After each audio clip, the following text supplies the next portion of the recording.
Guidance is internal.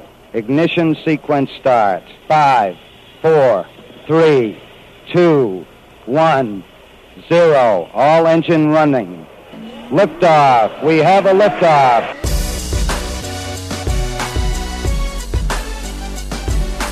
Permission to board. Permission to come aboard. Permission to board. Permission to bring me aboard. Permission to come aboard. Welcome to the Permission Granted podcast. Here's DA. Welcome inside the freshest edition of the Permission Granted podcast, everybody. Thanks for being with us. DA with you, as always. And a little reminder, full shows are podcastable without commercial interruption. So if you ever miss a show and just want to rip through them, you can binge listen to the DA show.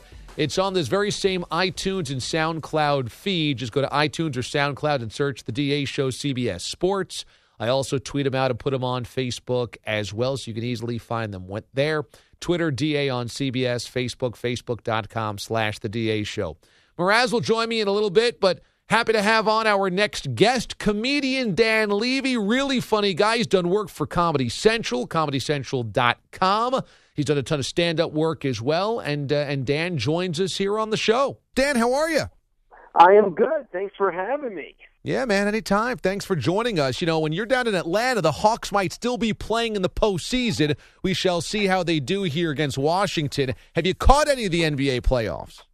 Oh, I've been watching the NBA playoffs nonstop. I'm what you call a horrible sports fan, where I start paying attention during the playoffs. Okay. Like, I will not know what the hell's going on. And then I'll watch the playoffs, and I'll be like, oh, I guess everyone was injured this year. So I guess I'll just kind of go with whoever these other guys are. So will you be the guy? Excited. Will you be the guy that walks into a sports bar then and starts acting like you know everything because you just watched the last couple of games? Oh, yeah, for sure. Okay. I download all the apps. I'm texting people. I'm on StubHub. People think that I have Blake Griffin tattooed on my arm the way that I'm rooting for the Clippers. It's pretty insane. Are you fired up for the Clippers? Are you really rooting for them? Yeah, I really am. I feel like I'm always just kind of rooting for just whoever people don't want to win or don't expect to win. Sure. I just love, because I don't really have any, I'm from Connecticut, so we had no sports teams. We had the Whalers.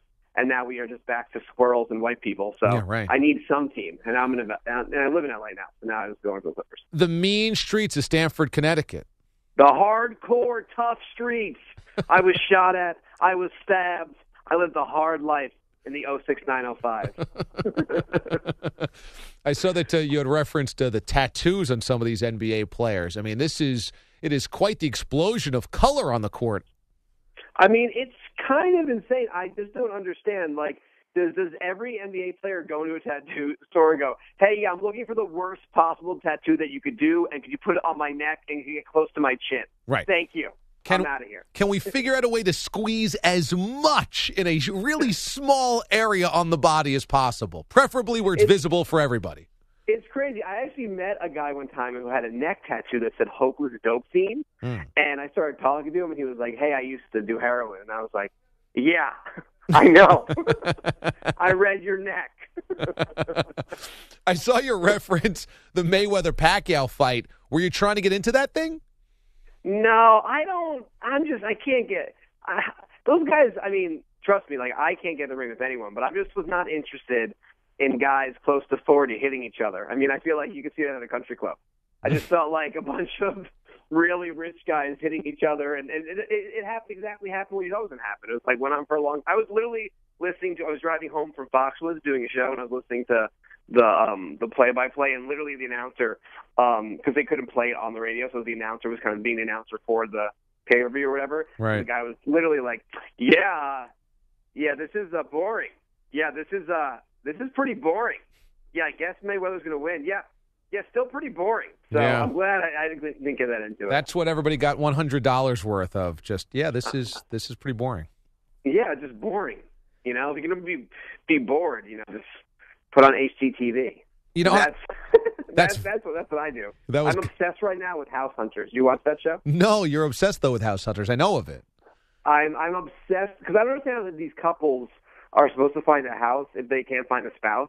Literally every episode is like a hot chick and a pineapple shopping for a condo in Canada where everything is so cheap. And you cannot watch the show if you live in LA or New York, because every episode the girl comes out and she's like, I'm looking for a 35-bedroom house. I need 16 bathrooms. He wants a moat. I need a pool. Our budget is $6,000. For real. It's like, okay. I know. Come on. For real. Like, if you live in L.A. or New York, everything is so skewed. You are so used to living in, like, a rat trap, and, like, your friends are like, well, how much you pay for this? You're like, it's only $3,000. They're like, that's a really good deal, you know? Yeah, literally on House Hunters, they're buying houses for $6,000. It's like, for $6,000 in L.A. or New York, all you could do is buy a bunch of shit at Starbucks. I mean, that's kind of what it comes down to. It's so frustrating. I know.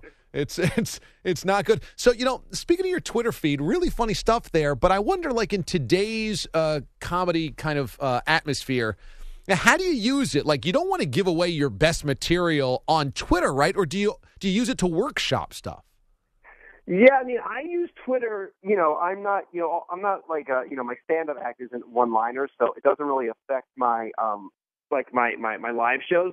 But I just do it sort of like, oh, this is a funny idea, or check this out, or, you know, if something's funny, I'll tweet it real quick, and then I'll immediately regret it. I'm like, oh, that wasn't that funny. Right. But that's what I try. That's what I try to use it as. And it's more of a place to kind of go like, hey, come check out my thing. I feel like Twitter is just like a cheap paperless post at this point. Like everything is like, come to this event, come to that event, I'm at this event.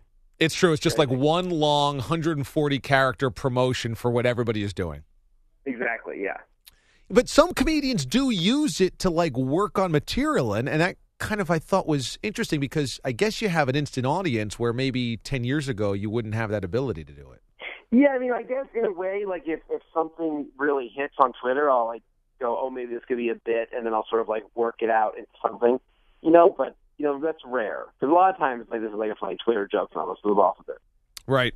You have a couple of really funny kind of parody spoof skits on some 90s on 90s shows, including like Late to Class, which is obviously Saved by the Bell, and Coopin' with Mr. Levy, which is Hanging with Mr. Cooper.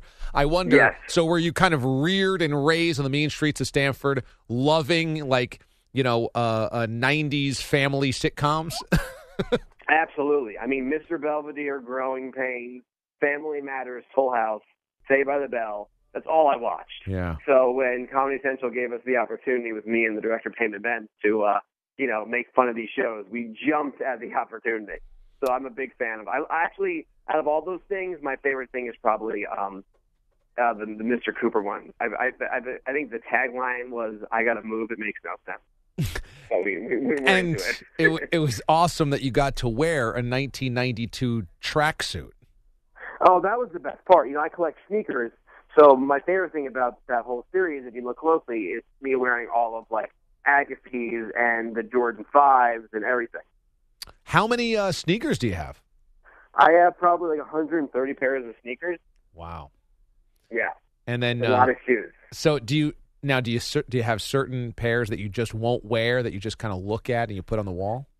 I mean, I used to do that, but then I was walking around the mean streets, and then I realized people didn't know that I was, like, carrying some serious heat, so I started wearing all of them out. You're right. Around.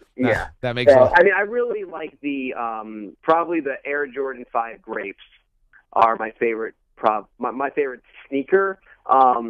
And Nike is now, like, remastering a lot of them, so they're coming out. The problem is they make a lot of these shoes over and over again, and then sometimes they go cheap with the leather, and then it's not as great. But the shoe itself, I love sort of all the kind of original shoes that Jordan wore in the heyday. When did you become a sneakerhead? About like 15 years ago. I always wanted sneakers growing up. My mom was always like, no, wear Keds. And then I got into rollerblading, and she was like, I'll buy you Airwalks because they're $30. But I was never able to get, you know, Jordans ever. So it's more like, it started as like a nostalgia thing because in the early 2000s, they started re-releasing the Jordans. So I kind of got into it then, and then it sort of took off, and I work a lot with the Nice Kicks guys. You know, we do a show, we actually do a show on Saturday mornings on Nice Kicks Live, which is like a sneaker radio show where when the sneakers drop, we're there like reporting on it. It's pretty crazy to people who call in. That's really wild. And I think for those outside of the sneaker culture that don't quite get it, what is it about sneakers, do you think, that, like, somehow really connects with certain people and makes them fanatics to where they're going to wait in some line for, like, days on end? What is it about that? Well, I think a lot of it, like probably 75% of it is nostalgia, and then 25% of it is straight up addiction, like anything else. So it's like, they hook you because they'll keep on releasing shoes, and then they'll stop, and then they'll, then they'll re-release, and then they'll say, oh, in 2 months, like the Jordan 1 Chicago with the Nike on the tongue is coming out. In the meantime, we're going to re-release the Hair Jordan with the remastered leather. People just get so into it and obsessed with it that it's also become a bit like a crazy business. Yeah. In terms, I went to like a theater convention, and there's like 15-year-olds being like, "Yo, who needs Yeezys? $5,000, motherfucker!" You're like, "Whoa, you're 15." What's the most you ever spent on a pair? Oh, I actually haven't spent like a crazy amount. I mean, I've sort of mostly done a lot of my shoes like direct with like the store. I'll wait online, or I'll go to the lottery and sometimes eBay, but I haven't gone insane. I saw that they just re-released the Ewings from like 92, 93. Those are pretty badass. I'm glad they did that. Yeah, I had a pair of those. Those are great shoes. I mean, I have no idea how he played in them though, because it's like wearing bricks. I mean, it's insane. But yeah, those are great shoes. I mean, any shoe that you could think of that you liked growing up, like Barkley, the Air Check Challenge Agassiz they're re-releasing, and any of these shoes. And now all these young kids are getting into like the Kobe's and the KD's and all that kind of stuff. But it's a whole thing. It's a whole racket. Let me tell you, it's a racket. It's a racket. It's a total racket. Going back to your Saved by the Bell parody, it was amazing. How did you get Kato Kaelin involved in that? Well, look, Kato Kaelin was actually at my house the night that Nicole Simpson was murdered. No, I'm kidding. No, Kato Kaelin is just a guy in L.A. who is randomly friends with like Nick Swartzen and a bunch of like comedy people. So the director Payman knew him and just called him, and of course he's available. Yeah. So he just came and did it. I wish I asked him more OJ questions, but I felt weird. And then when he was there, I was like, wait a minute, why is this guy here? Did you ask him? In a murder. Did you ask him any OJ questions, or is that like totally off limits when you hang out with Kato? I mean, I only hung out with him for probably an hour. I didn't ask him anything. I just said, "Did the juice do it?" That's all I kind of said weirdly as I walked past. Just kind of in passing. Yeah, like we're like at a craft service, and I'm like, "Hey, did the juice do it?" And then I walked away. He was like, "No." He actually just ignored me. It was like, "Hey, will I get paid now or like in 3 weeks?" I was like, "Okay, Kato." How many bits or business or skits does he get to be in? I mean, he's got to be so bored at this point. Oh, I mean, yeah. I mean, I think. Yeah, we call him because it's funny now to use him. Because it's like right. It's funny to scare him. Like I have no idea how much stuff he's been involved in. I'm guessing too many. Like my guess is that you could have been late for the work. You'd be like, "Hey, I got a lot of stuff going on." He had no excuse to be late for that shoot. Yeah, he should not be late to class. No, literally cannot be late to class. So you're going to be coming up Atlanta Improv, May 21, 22, and 23 later on this month, right? Yeah, I'm going to be in Atlanta. Then I'm going to be in New York City May 16th. I'm doing a bunch of East Coast dates. I'm super excited. Oh, coming up to New York too, huh? Yeah. May 16th, New York at Subculture, a nice late show. And then I'm touring with the comedian John Mulaney for a couple dates too. We're going to Philly and New Jersey and Delaware. So I'm pretty busy in May. It's gonna be fun. Very cool. So you guys are going to be working together then on the tour. Yeah, I'll be opening for him. Doing good shows. All right on. Dan Levy. Follow him on Twitter at Dan Levy. Easy enough. Check out danlevyshow.com, the website, and then check him out at the Atlanta Improv as we were on 680 down there in the ATL. That's May 21, 22, and 23. Later on this month, that's a Thursday, Friday, Saturday. Dan, this is great stuff, man. Thanks so much. We'll have to catch up again. Absolutely. Thank you so much. I really appreciate it. All right, thanks to the very funny Dan Levy. I didn't realize he was such a sneakerhead. That is an interesting culture. And Mraz joins me now here on the show, as you can always catch us on the Permission Granted podcast by going to iTunes or SoundCloud and use the DA Show CBS Sports to find us there. But I also tweet about it, put them on Facebook as well. Mraz, were you a sneakerhead growing up? No, I got whatever my parents could afford, which was a lot of Starberries for about $13 at Stephen Barry's. Now, really, did you have a pair of Starberries? Did I have a pair? I had them in like every color. That's how I became, quote unquote, my own version of a sneakerhead because they were cheap. They were about $13 or whatever they were. They might have even been less. And It couldn't have been less than $13. They were dirt cheap. And by the way, they were dirt cheap because they wore down after about 2 weeks straight if you wore them. I had lime green ones. I had red ones. Anything I could get to match a T-shirt, that was the way I got around. See, I always thought that was a really cool and smart business idea. Starberry realized how berserk and ridiculous sneaker prices were, especially for kids asking their parents or kids, from working class families or whatever.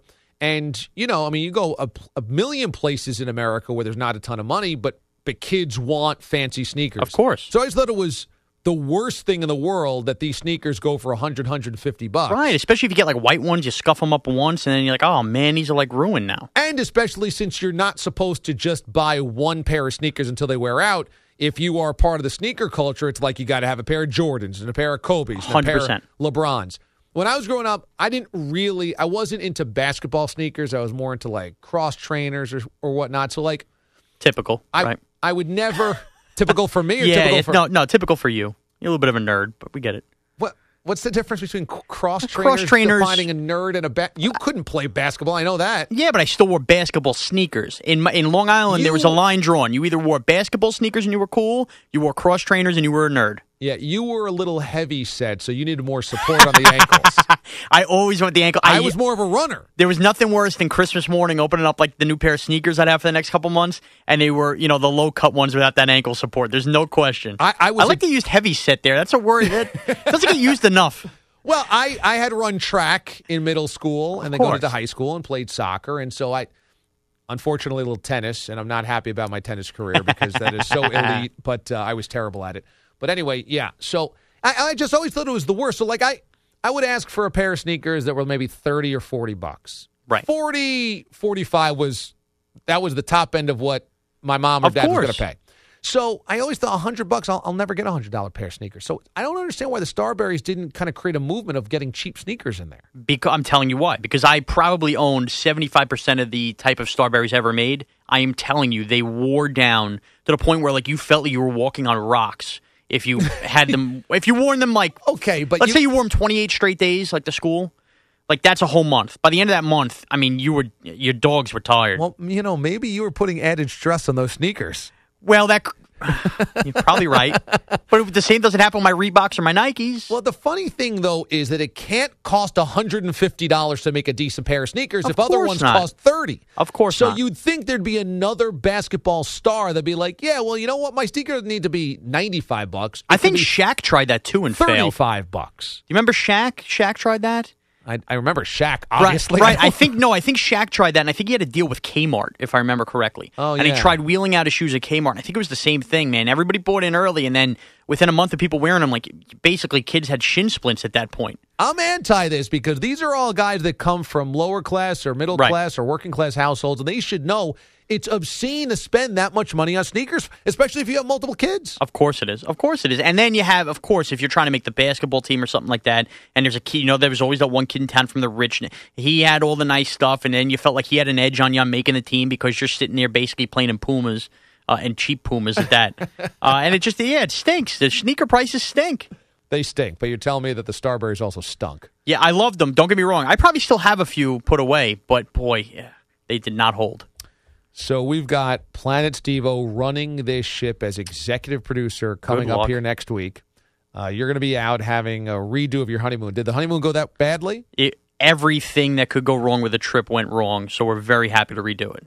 You want to redo it? We want to redo it, yes. We went to a resort that was bought over by different owners and then in the transition phase. Yeah, did you ever get a refund from that? Weren't you guys, everybody complained about that last year? Yeah, that's what we got. Now we got a free trip. This is the free trip. This is the free trip. Oh, the only thing we had to pay for is the airfare. Now it's a brand new ownership. It's a company, Dreams, that took over this resort, which is has rave reviews. They wrote a handwritten letter back to everything they have changed and told us not to come back until it's all changed in November. And now we're ready to rock, man. I'm looking forward to it. That was a nightmare last year. We talked about that on the air. Yeah, everything that could go wrong went wrong. So I'm really excited now. I'm rejuvenated. I'm pumped up. Okay, where are you guys going? St. Thomas again, U.S. Virgin Islands. St. Thomas. So Steve-O, Planet Steve-O, moves into the executive producer chair for all 5 nights. And I don't know about the booking. It's probably going to be real loosey-goosey. Yeah, I imagine. But who knows? Maybe he surprised you. You set the bar low. He might surprise you with a couple gems. he's the one thing you can say about him, he's not nervous about this. No, which is good and bad. I think it's good because he's not going to freak out over anything, which you like, but it's also bad because he feels like, well, I don't really care what I do here. He gets what he gets. Yeah, I mean, that's the one thing. I don't think I've ever run into anybody who is as proud and as open about taking shortcuts as him. It really is remarkable. He's one of the most remarkable human beings on the earth. Yeah. Good for him. God bless him. So do you remember when we did the podcast right around Thanksgiving with Brock? And we were talking about the new shift and the new setup. Actually, no, it was right around Christmas. I came in on Christmas vacation. I remember that. The 2-year retrospective. Right. And the final 5 minutes was, who do you think could be a wild card on the new show? Oh, right. I do remember that. And 2 votes. I forget whose 2 votes, but I remember 2 out of the 3 votes were Steve Moralia. Wow, that's right. Now, I mean, fast forward 6 months later, there's no greater wild card on the CBS Sports staff. There's no doubt. He has a reputation amongst every show. Everybody knows Steve-O here. There's a good chance not everybody knows who I am, let's say, but everybody knows Steve-O for good or for worse everywhere on this staff. And almost everybody just kind of chuckles and laughs at how space cadet-ish he is. Because he embraces it. It's one thing, you feel bad talking. I think that's the beauty of Steve. It's a lesson. Well, yeah, you feel bad about, talking behind somebody's back. If somebody's not really good at their job, you can kind of chitter-chatter behind their back and go, oh, geez, they stink again. Yeah. Steve-O's so bad and embraces being bad at times. But then, can surprise you that you don't need to talk behind his back, which I think is what makes it a very open forum with him. Yeah, and he comes off as really good-hearted about the criticism. Right. Well, you almost feel bad after, and you're like, am I even criticizing him anymore? And so the criticism, it's great. If you really say something mean to somebody, and you think you're really being mean, right, and they laugh and embrace it and think it's funny, you will no longer really feel like being mean to that person. 100%. Like we had brought up off the air was last week when Steve-O and me got into a little bickering match. Nothing serious, but I basically, he challenged me with what do I do with my life, and I called him a glass house. Said, well, what are you doing with your life? And he just looked at me and goes, I do a lot. Yeah, I'm doing a lot. And that was he just makes you laugh in the middle of these. I don't know, but man, this is going to be some week for you. I don't know what to think. We're going to have a nightly grading of the Planet Steve-O experience. This is how sick it is. I'm going to be on vacation, and I almost want to tune in on my phone app just to see how things are going. So that's going to be next week. Mraz is out on honeymoon vacation numero dos. Planet Steve-O is in. Will we be knocked off the air within minutes? You'll have to tune in to find out. The Permission Granted, a podcast, completely free. Subscribable. Go to iTunes or SoundCloud. Right now, here is Mraz and said Planet Steve-O. Welcome into Side B of the Permission Granted podcast. Here we go. Welcome into Side B of the Permission Granted podcast. Blah. Why can't I say this? I'm saying it like Susan. Welcome into Side B of the Permission Granted podcast. I'm Steve Moralia. Next week, I'll be the executive producer of the DA show, but this week I'm not. That's still Sean Mraz. Mraz, how are you tonight? Steve-O, what's going on? I'm already taking the bulls by the horn, Raz. You're already taking the bulls by the horn, and that took 4 takes to get that right out of the gate. I can't do it. And we're going to leave those in there for everybody to hear. No, I don't. And your fake Boston accent, too. What was that? The podcast? I told you I was in Boston last week. It was unbelievable. Well, there you have it, folks. That is Planet Steve-O, Steve Moralia with Sean Mraz. And yes, as Steve-O mentioned, he's taking the reins next week, which means he'll also be hosting this side with, I guess, maybe Billy Jackalone or something. I don't know what Billy Steve-O's going to be doing. I might try to get Francesa to pop in for a second, too. That would be the ultimate get. We'll see what happens. We'll see what happens. But Scatterbrain Steve-O is ready to go for next week. And Do I have to book a guest for this as well? Jeez. I've already taken care of that for you. Good. That was the Just one guest I leave me did the book. number. Yeah, okay, no problem, Steve. All right. So, yes, folks, if you're listening, this is the Permission Granted podcast, obviously Side B. You know this if you're listening. And Steve-O is raring to go next week as he takes over the reins of producing the DA show. Boy. And now it's crunch time. We talked to Steve-O 2 weeks ago on the Permission Granted podcast, and there was a lot of, you better book guests, you better do this, you better. Well, now here it is, Steve-O. DA just needs to curb his expectations, and we'll be fine. All right. We'll be rolling right along. Steve-O, what is your excitement level at right now? I would say, what are we basing it out of 1 to 10? 10 Okay, being very excited. It's your world now, Steve. I would say that I'm at about a 9 because I'll have a weekend. You'll have 2 weekends off out of this. 2 weekends off, so that's always a plus. So I would say that I'm at a 9 there. I would say overall, though, when it's all said and done with the meshing everything together, the responsibility, I would give us a solid 6.5. A solid 6.5 on your so excitement I'm level. passing, but I'm just passing. Are you? Is it because you're nervous? I'm not nervous. No, You're worried. I'm going to start stressing. I just feel it. This weekend I'm going away. I'm playing in a golf tournament. Well, do you need to be going playing in a golf tournament before you about produce this week? I sure do. I need to clear the mechanism. Okay. Well, originally there was rumors, because you do produce on the weekends on CBS Sports Radio, on top of your wonderful work on the DA show. Which is why I Underline wonderful. Right, which is why you worried about working 5 straight days and then having 5. It was going to be 8 straight right, days, and 7 straight of producing. It would have been a nightmare. I would have been losing my hair. I'm already gray. I'm going to go even more gray. It would have been just a disaster. So exactly. So now the bosses took care of that for Steve-O and bookend him with 2 weekends off in between working my shifts as the executive producer for 5 days. So he's raring to go. But I'm worried, Steve-O, that you're more excited about having the weekends off than actually your chance here to produce. I've been working weekends for 3 straight years. You would be excited about that too. What I will say, though, is that I will be producing. I will be doing a fine job. DA will be happy. You will have nothing to worry about. There will be no fires to put out. I will be on top of it. I can tell you that much. You've taught me a lot in the 4 months and 11 days that we've been together. Oh, is that right? Now you really count the days. I have counted all the days. And so let's go. Let's do this. Let's go. Let's do this. Okay, what's your game plan going in here?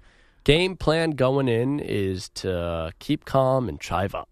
Keep calm and chive on. Do you have any guest ideas ready? I have a couple that we will see if we can cement them over the weekend. Obviously, I will be starting tomorrow, really, booking for next week because I always feel that you got to be ahead of the curve. Okay. I don't want to give out any names to the listeners, but what angles are we going to take? We're going to do a lot of NBA playoffs? We're knee-deep in the NBA playoffs, so we'll be there. I know that DA's not a big hockey guy. You've sort of brought that out of him. But maybe if we could get an A-lister, maybe we get a player on for 5, 6, 7 minutes. We could go that route. Yeah, no, I don't think DA would be opposed to doing the hockey. No, certainly not. The Rangers got a big game tomorrow. Yes, Steve-O, they do. We're not going to talk about this on this podcast because we don't want it being dated, but go on. Oh, you're right. Edit that out. My bad. Okay. So, yeah. No, I'm just I'm looking forward to it. I've got some guest ideas. We'll see what happens. Obviously, in this business, you got to be ready for anything. Last night, we thought we were going to go LeBron James, David Blatt, hard, out of the gates, keep it going. What happens?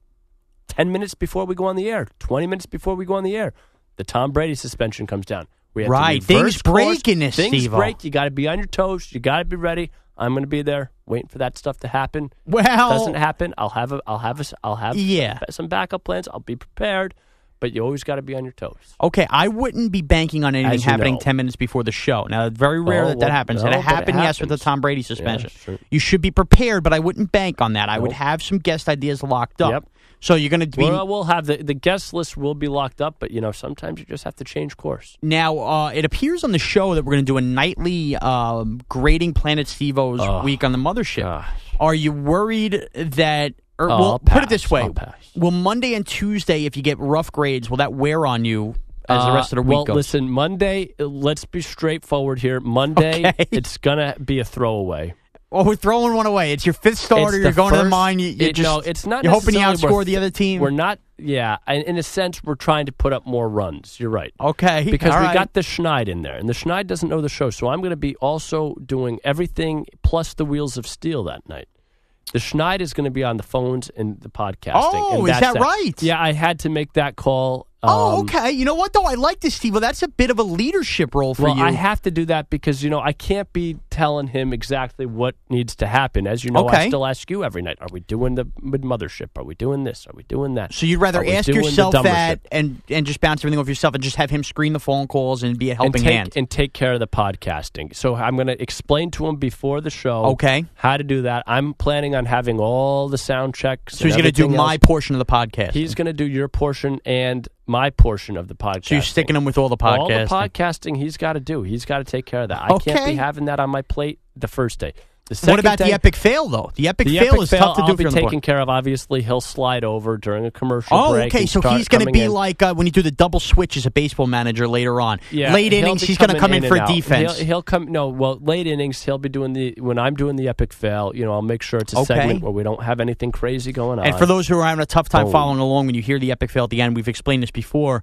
As the executive producer, your job as the epic fail is to pull the audio that we're going to use for the funniest moment of the show and kind of splice in some funny clips. But it's very hard to do that if you're running the wheels of steel, as we like to call them, because you're playing a lot of the sound off the air. You don't really have the access to be playing the sound back. So what Steve-O is saying is he'll take Schneid's, put him over there on Monday, and he'll slide back. So Steve-O's already in managerial mode. I've got it all planned out. I've got the vision. So, visionary. if that's a throwaway day and you get by okay, you feel confident Tuesday through Friday, get Billy Jacquelone in here. Right downhill from there. Right. No, you would want it uphill, wouldn't you? Downhill. Well, there it's coasting. You're just like, you got that first day under your belt. But downhill means you can problems. take a breath. You can take a breath is what I'm saying. Don't panic on Monday. I'm not going to panic ever. Okay. All right. This is as we've mentioned. It's a big deal, but you know what? Biggest moment of your career. I wouldn't. Went back and did a little record of your career. This is the biggest moment of your career. No. It's been very lackluster thus far. That's and false. this is a very big moment, Steve-O. We're all excited. Now, how do you feel about us wearing the same color shirt today? Okay. Well, as Steve-O likes to get off track, we don't have the same color shirt, actually. Similar. I'm a slightly darker shade You're of blue. wearing a royal powder blue. No, this is a powder blue. With a little royal hint. Yours is a tealish powder blue. No, mine is not teal. Mine would be like a wintergreen Tic Tac, while yours would look... you called me a wintergreen Tic Tac the other day when I wore the green shirt. This is a lighter wintergreen Tic Tac, and you're more of a San Diego Chargers throwback. Yes, and that's a good color with the little yellow on it, too. Right, okay, so point being, you can't see us. Maybe we'll take a picture, put it on the Facebook. Maybe we will. Facebook.com/the DA show. But Steve-O, as he likes to get off tracks, obviously he's colorblind as well. Believe it or not, I think I do have a little bit of colorblind, but a lot of people say that they have colorblind. They're not really colorblind. How cocky will you be in the week after if you have a really strong week after everybody's doubted you? Oh, I'll be cocky. Will you be cocky? Will you feel like that was like your moment? Would you feel even more comfortable on the show than you already do? I'm comfortable. You know, I'm comfortable. Will you feel like you can overstep my bounds when I return to that chair? You know what? I don't want your chair. You got your chair. I don't know why a chair like that would exist. Right, as I'm sitting in a chair with one arm handle. You got. I'm not going to step over any boundaries. If that's the question, you're not going to step over any boundaries. Nope. Why would I? Why is that? Why would I?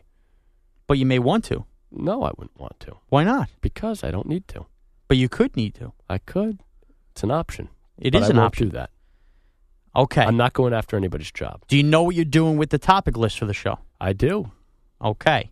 Now, for those who listen, when we go through our teases and we do our segments, I like to send out a big email with a bunch of topics I'd like the show to hit on. DA also comes up with some topics. Steve-O has no say in that. Now we'll send out the topics himself. So if you like some of the stories we get, those usually come for either me or DA. If you don't like the stories next week you get on the show, likely that's because Steve-O has sent them. So you have an angle you want to take. I don't. I'm just going to be sifting through some local newspapers and everywhere else and compiling some stuff together. Okay, and we discussed, did you think twice about the eating? No eating during the show when I'll you're be producing. eating during the show. I don't like this, Steve. I think this is where you're going to bury yourself. I can't not eat during the show. Change your clock for the week. Now. I got to order something. Change your clock for the week. Chinese? I can't. I've told you this. I can't change my clock. The way I eat right now is the way I'm eating right now. You need to eat like this. You need to eat like this. Puffiness with sodium. Okay. Well, at least you have the drops memorized. I do. That's really good. You excited for the nice weather? You excited for a little summertime here? You know what? Coming in today, aside from the fact that I sweat like a nun in a whorehouse. Okay. Can I say that on here? On the podcast? Sure. Yeah. Okay, we'll go with it. Because I sweat so much, obviously this is a change in season. I'm always a big fan of the Gold Bond, and I use that all the time. But it is one of the tougher times of the year for me in my glandular problem, as DA says. Right, you have a glandular problem, but you should still be excited. The I love women it. look good. Women look great. You walk out. I went over to the Starbucks before. I got myself a coffee. The Starbucks. And they're all out. They're all out. I mean, this is it. I think that we've finally broken away from the cold weather. Everything's out. You've got the cleats and cleavage out. Okay. Steve-O admiring women's figures. Yeah. There's an old saying, too, when it comes to women in nice weather, too. It's after Halloween and the Halloween costumes get put away, you don't see women's legs, basically, until, Memorial Day. Yeah, I would say Memorial Day to Labor Day are the two that the dates that you get the sandwich. Well, that's generally when summer ranges from, Steve. Yep. But Well, I extended a little Halloween Yeah, there. I know you did. But, Halloween is a totally separate holiday. Boy, that would be great if we're talking about that next year this time with the Halloween and the costumes that you see. It's very good here. Are you going to be – it could be a little tough to keep as 100% focused on the Yankees like you do every night in the producer chair. You're worried about that? I feel like I've done a great job multitasking. Right. I feel I have too, but with the Yankees and with DA and everything else. But you're right; they will probably take a back seat next week. In all honesty, okay, good. We're good. That I will admit to.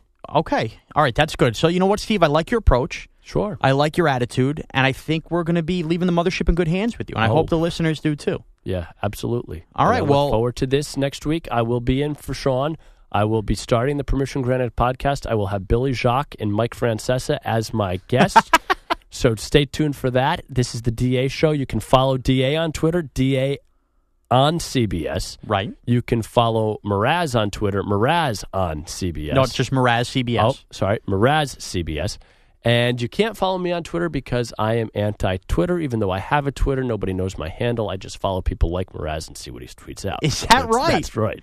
Okay, well, now we learned something new. But yeah, okay, so that is going to wrap up the Permission Granted podcast. I'm proud of Steve-O for taking the lead on this and then closing it out here. Steve-O, good luck next week. Thank you. I'm going to need it. And enjoy your vacation. We didn't even wait. Let's just talk about this. Okay. Where are you going for vacation? St. Thomas and then Florida for a couple days. And now listen, if the Rangers are playing the Lightning next I could next shimmy week, over to Tampa. Could shimmy over there, huh? I've already looked ahead of that. Yeah, that could happen, but let's not get the cart ahead of the horse. I agree. The cart, not card, cart in front of the horse. That's what I said. No, you said card. Okay, Rewind either way. it. But yeah, it's going to be me, beach, weather, the whole thing. I'm into it. Now, if I were you, and you guys have obviously checked out Mraz on Twitter, very pale skin, load up on the sunscreen. I don't want you coming back here like a tomato. I will load up on the sunscreen, SPF 50.